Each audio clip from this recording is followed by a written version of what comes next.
Hi, my name is Johnny Onstein, and welcome to my Wow Me project.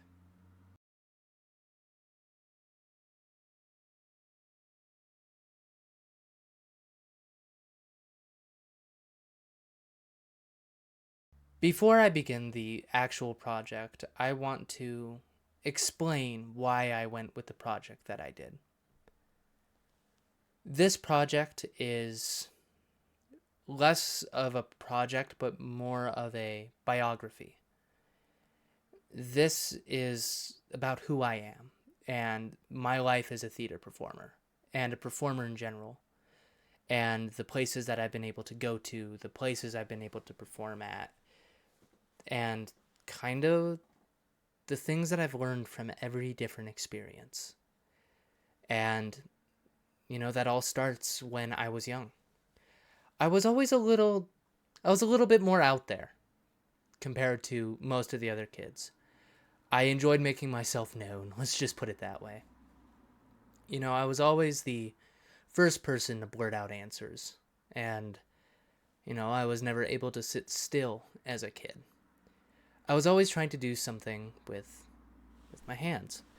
I liked to express myself through my hands. I think that was one of the earliest signs that, hey, I wanted to be a performer, that I wanted to express myself not through my words or my actions, but through my emotions that I can portray, especially with hands.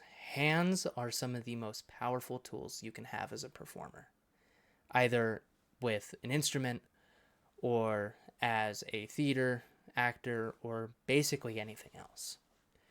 And that's where it ties to for me.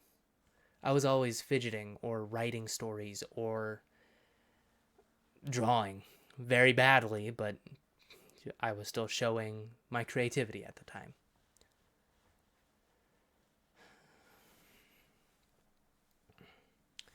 When I was about 5 years old, the church that I was going to needed a kid to be in a small ensemble show about the birth of Jesus.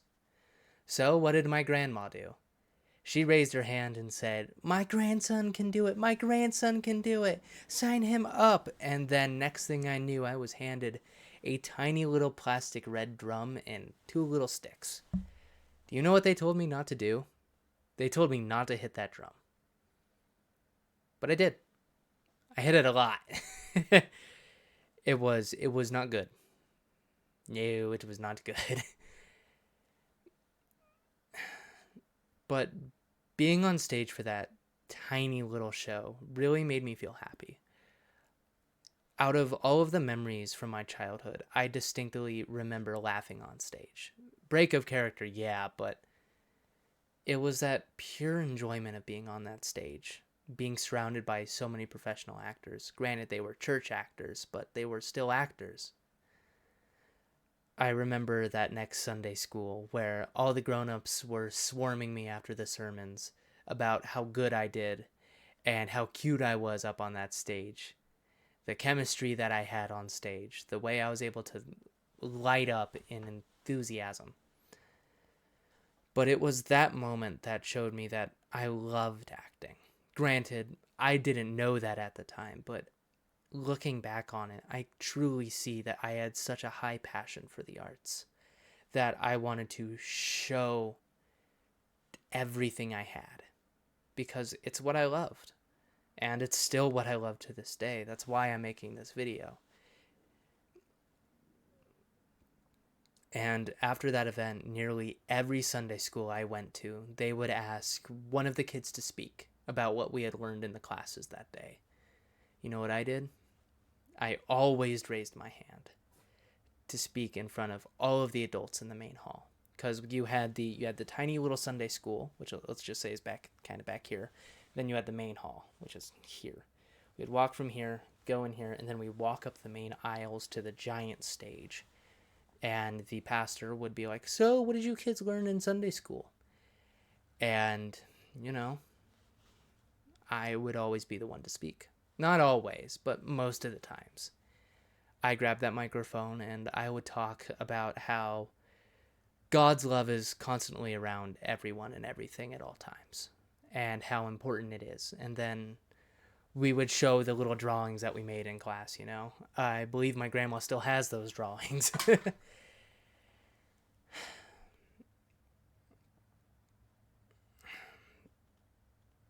Looking back on that time, it showed how creative and passionate I was about speaking in front of people. Talking to a mass group of individuals who I didn't know or never would know after speaking. But it still meant a lot to me as a kid to have kind of that thrill of public speaking and being able to do that. However, during my elementary school days, I moved quite a bit.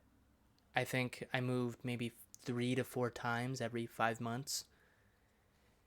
It was brutal for me as a kid to be moving as much as I did. And because of that, I became a very reserved person. I wasn't speaking as much as I used to be, and I constantly had my nose in a book, or I was just not paying attention to the world around me. So when we read Catcher in the Rye by J.D. Salinger, I linked with Holden quite a bit because he thought himself different from everyone else, and at that time I thought so too, because I didn't know the people around me. I didn't know any of my peers. I didn't want to know them because next month later I'm going to be gone anyway. So because of that, I had no reason to become linked with them or to kind of care about them as much as I would now. And because of that, I had no interest in anything except for maybe reading and writing really bad sci-fi short stories about a floating car or a horror story about a killer car. I guess I had a car phase. And if you're wondering, it was like a 1960s Chevy. I think that's what I pictured it as. I probably have those stories somewhere. Who knows? And also during this time period, I had been doing a lot of martial arts because it was one of the few escapes from what I wanted my life to be. Ever since I was a young kid, ever since this time period, I knew that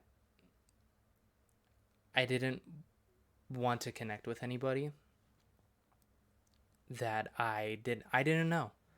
I didn't know I was going to become a theater kid or a choir kid or a music kid or whatever I am now. I didn't know. But back then I knew I wanted to be alone. And I made a pretty decent loner. Uh, but it was a lot for me, as you may be able to tell by the fact that I'm pretty choked up right here. Because recalling that time period, learning karate and jujitsu, and how to use a bow staff and a sword, and I didn't learn nunchucks. I wanted to, but I didn't.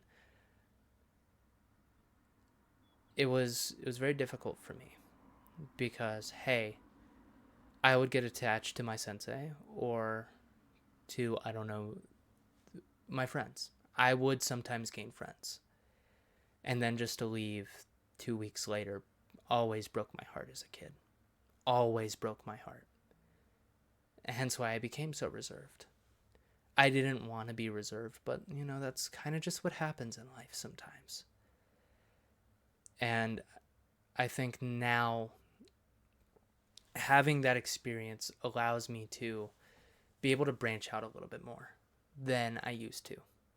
Granted, it's much different these days. I'm a senior in high school while I was in maybe second grade back then.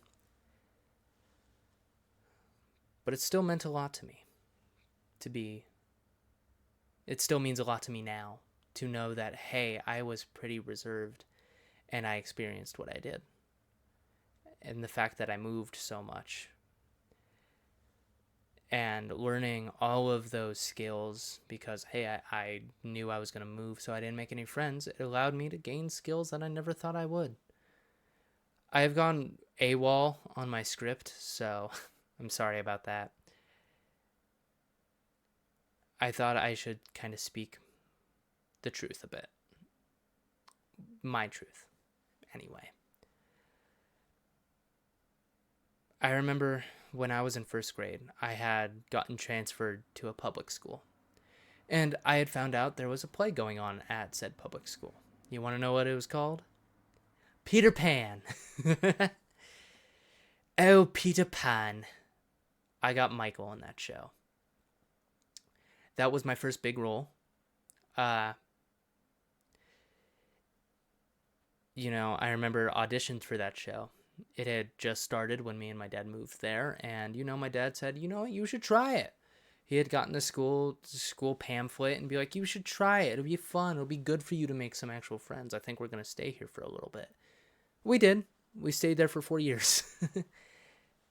I think it was 5 years actually. This was Sedona, Arizona. Kind of the place that I remember the most. And the time that I spent in Sedona was definitely the biggest for my performing arts. Since I had gotten such a large role in Peter Pan, people were like, who's this random kid? What is this, bro? And whatnot. And I didn't do very good. It had been kind of maybe the first big role that I had gotten. I had done other tiny little shows when I was younger. I did Shakespeare Unshackled. I did Mary Poppins. I'm trying to think. I did Elf Jr. There was a few other shows that I can't name off the top of my head. But, when I did that Peter Pan, it kind of showed me the love that I had for being on stage again. And granted, maybe 7 years. 7 years down the road, I would have done Peter Pan nearly 3 times in my school career, which is kind of insane to think about. Granted, that show sells well, so you know what? Here we are. But no, doing that show back then really just kind of showed my love for theater again. And after that, I had been doing a lot of community theater stuff. There was a community theater, basically 2 blocks down from the school, kind of towards where that library was. And I performed there almost as much as I could. I can't remember many of the shows off the top of my head, but I think I did maybe 4 or 5 different shows there at that just one little theater company that was mainly run by students, which was insane to think about. I know I played a guard and Henry VIII in student-written plays. It was so much fun back then. I made a lot of good friends, too. I was finally able to be myself again and be who I wanted to be. And, during this time, I also learned to play violin. After the public school, I had gotten moved into a charter school, which was a lot of fun. And it's where I learned to play violin and where I learned to play cello.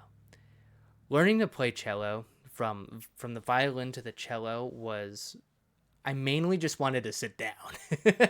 If I am being straight up honest, I only did that because I wanted to sit down.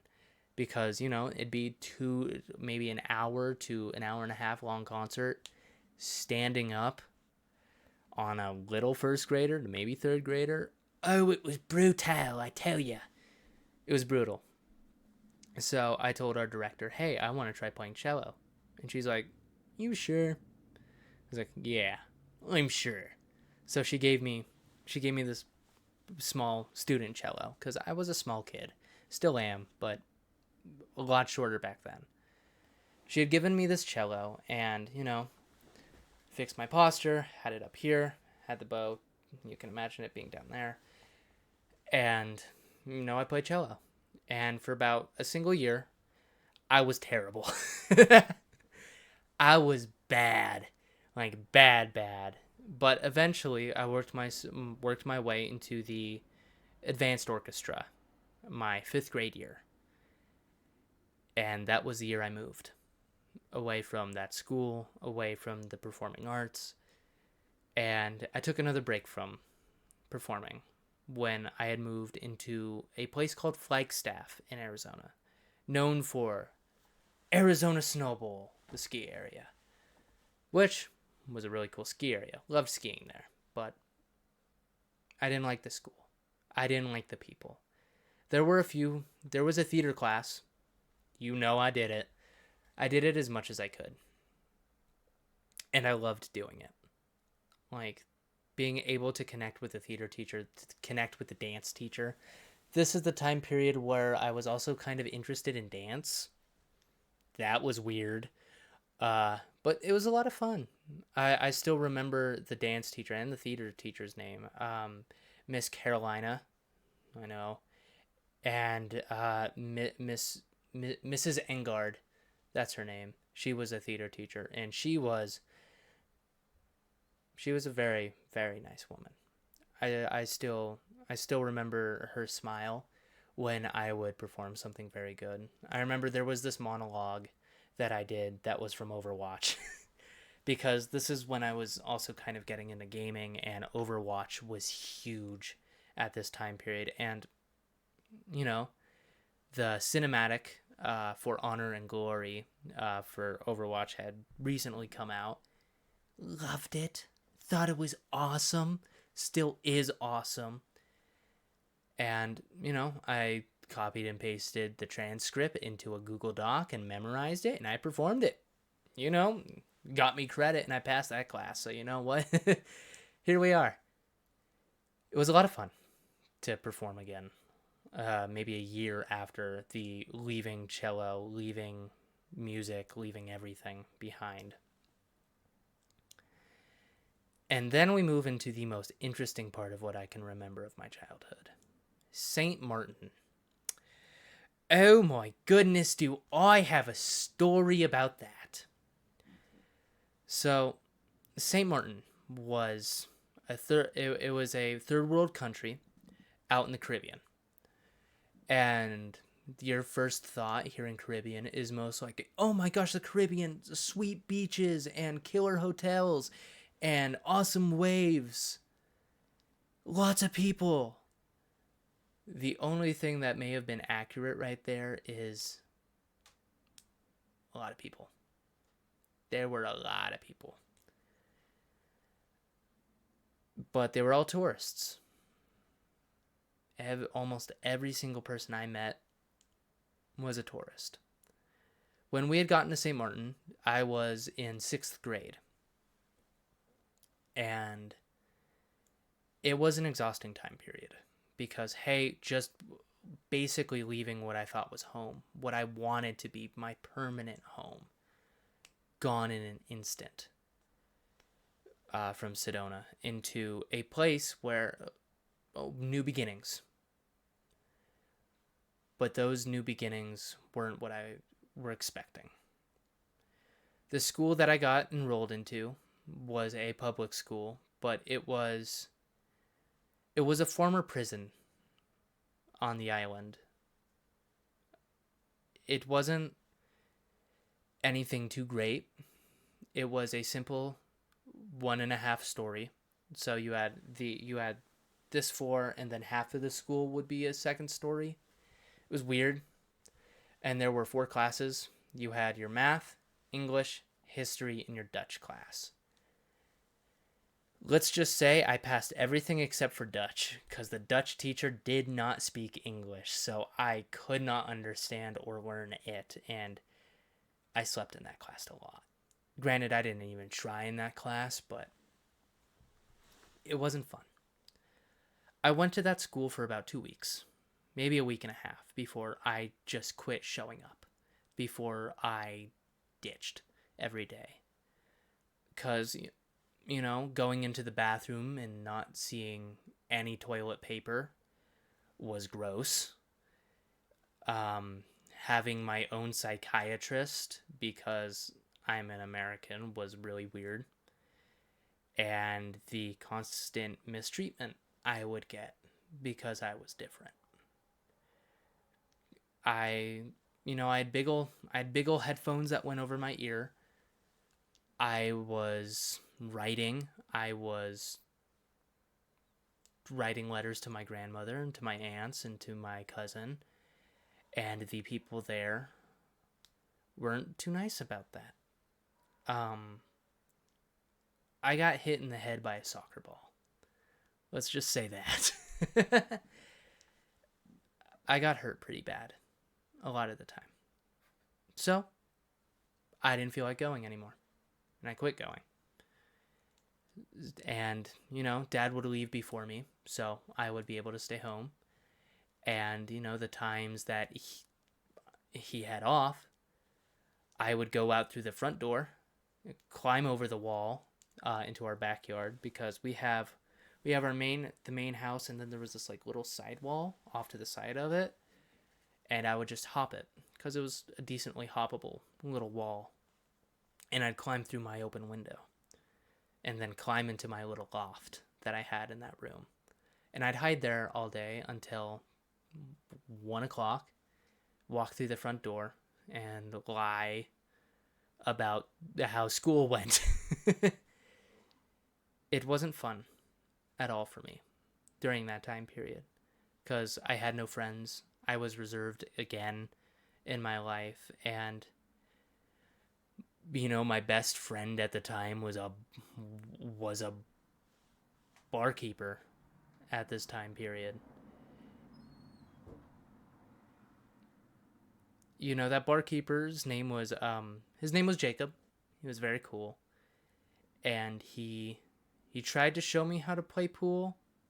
I could not play pool. I still can't play pool.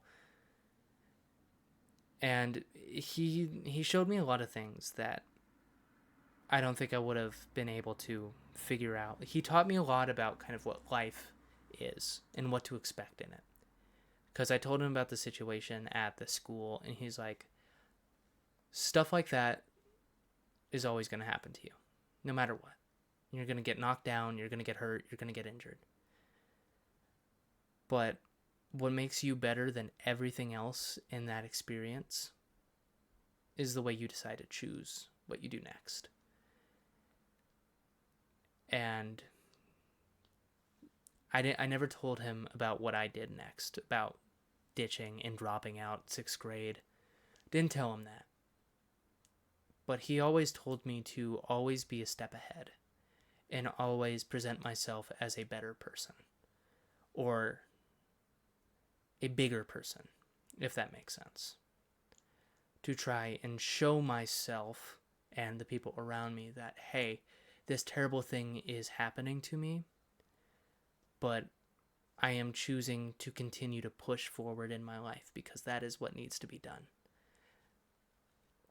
And I still truly live by what he said that day. Because what he said that day truly resonated with me. And, as a 13-year-old kid who could drink and gamble legally in a third world country was really weird for me at the time. But having someone like him who could help me develop as a person and as a leader has kind of shown me that, hey, no matter what happens, no matter where you go, no matter who you're going to meet, you're always going to be you. And that's what's important. And then, after St. Martin, after 6 months, we leave the island. And we move back to Arizona. It was an interesting time in this moment. That's where I began to do theater arts again. That was the time where we did Romeo and Juliet in 6th grade. I went back to 6th grade. We did Romeo and Juliet, and then we did one other show that was like a Christmas Carol type show, but it wasn't a Christmas Carol. It was something close to it. I don't remember it. I think it was just a Christmas Tale. I think it was right around that. And then there was a community theater that I joined called the Arizona Scorpions, I believe. I don't remember exactly what the theater company's name was, but I'm pretty sure it's that. it was so much fun to be a part of it because it was mostly children in it because it was more of a summer camp type thing, but it was still a very, very good theater company. We did one of my favorite shows ever, Rock Bottom. Rock Bottom was certainly a show, to say the least.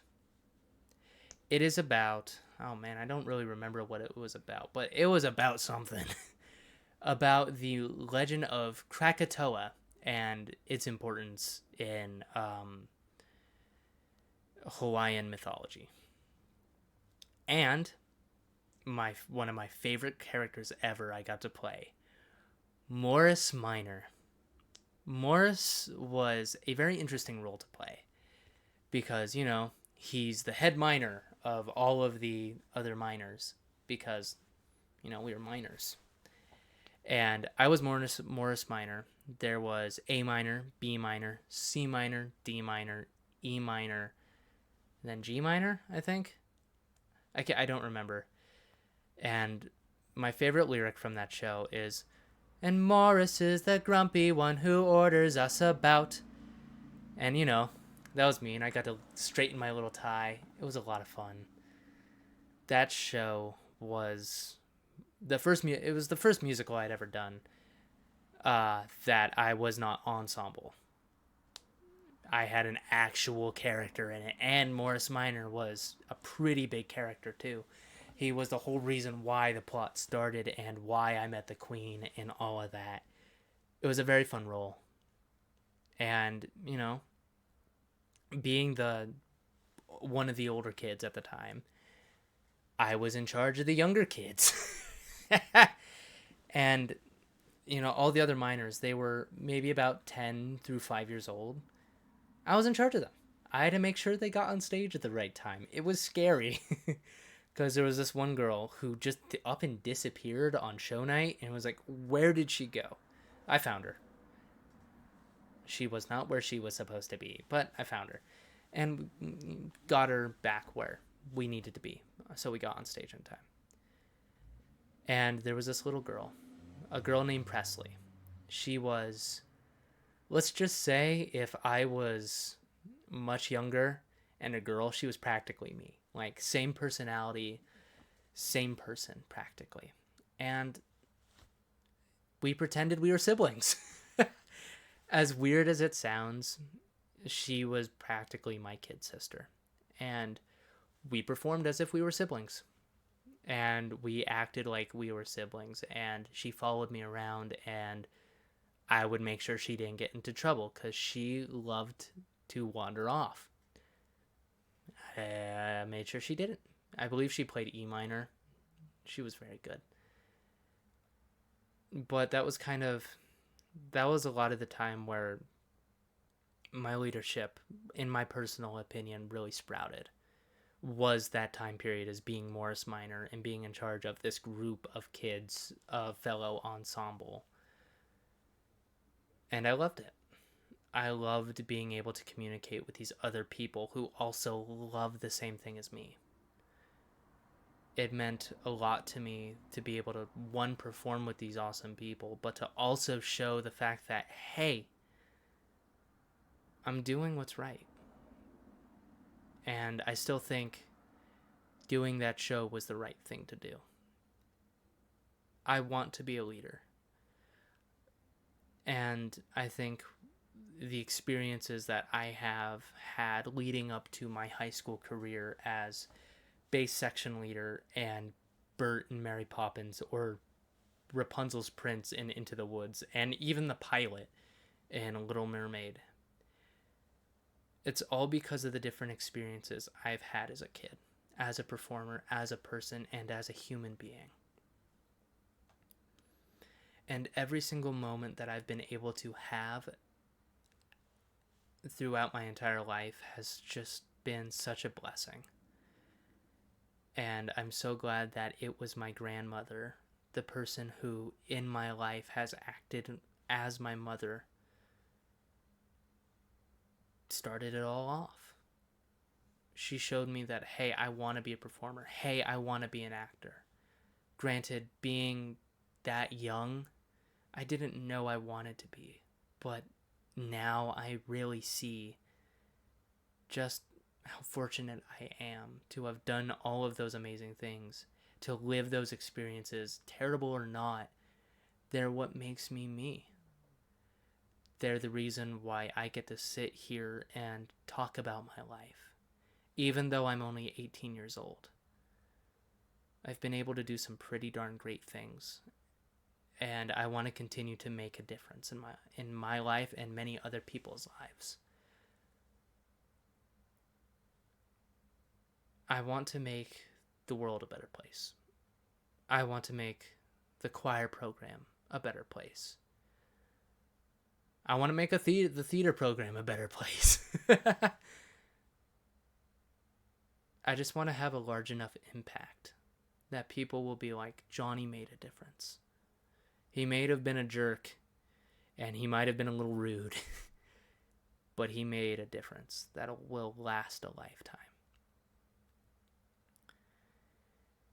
And I want to continue that mindset from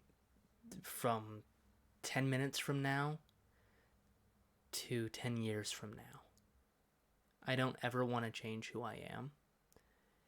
And I want to continue as a performer. So with that being said, that is my Wow Me project. It is not the greatest in the world, but it's about who I am and why I am the way I am, and who I want to be. I will never apologize for this, being an idiot at times, or doing something random like having lightsabers in a theater show and being utterly terrified if it doesn't go well. That's why I did this. I wanted to try and do something different. From last year's lightsaber, Star Wars thingy, to this year. This is my final year as a high schooler, going into my senior year. And I want to continue to show that, hey, I am who I am. And I'm never going to change that fact. And I want to be a leader so people can follow me and can continue to follow my path. I've already been able to see so many people step up to the plate because of my actions, my words, the way I've led. I don't want to take complete credit for the way the bases are this year. But they have done so many incredible things that I am utterly beyond proud of. Every single one of them has stepped up to the plate in their own right and have really proved themselves as, in my eyes, my captains. I am not alone in this journey, and I know that. And having the people around me today have truly, truly changed me and have allowed me to be who I am, sitting here today, speaking to you. I'm very proud of everything I've been able to accomplish, and that's because of my life experiences. And I want to continue to make those changes and to be everything I can. I know I'm just reiterating what I am saying, or of what I have said. But it's still important to say it. Thank you for listening to my very poorly made video. And for listening to my life story so far. It means a lot that you have sat through almost practically a half hour worth of me talking. Thank you a lot for everything in this life and into the next one. I don't know what is next for me or you, but I know that it's our past that makes us who we are today. And eventually, what we're going through now will become the past, and it will continue to shape who we become in the future. So thank you again. And I hope that what I said made sense. Because I have no idea if any of what I just said made sense. But I really hope it does. Because I don't want to record this again. I really went AWOL from my script, and I'm just going to admit that. Should I be admitting that? No, probably not. But you know what? It wouldn't be me if I wasn't honest. Because that's what a real leader is being honest. If they have to lie sometimes, good, great, whatever. But the fact of the matter is, with stuff like this, it should always be truthful. So with that being said, good night, goodbye, and good luck. No matter what, I'll be proud for who I become. And I hope you'll do the same. So, bye-bye.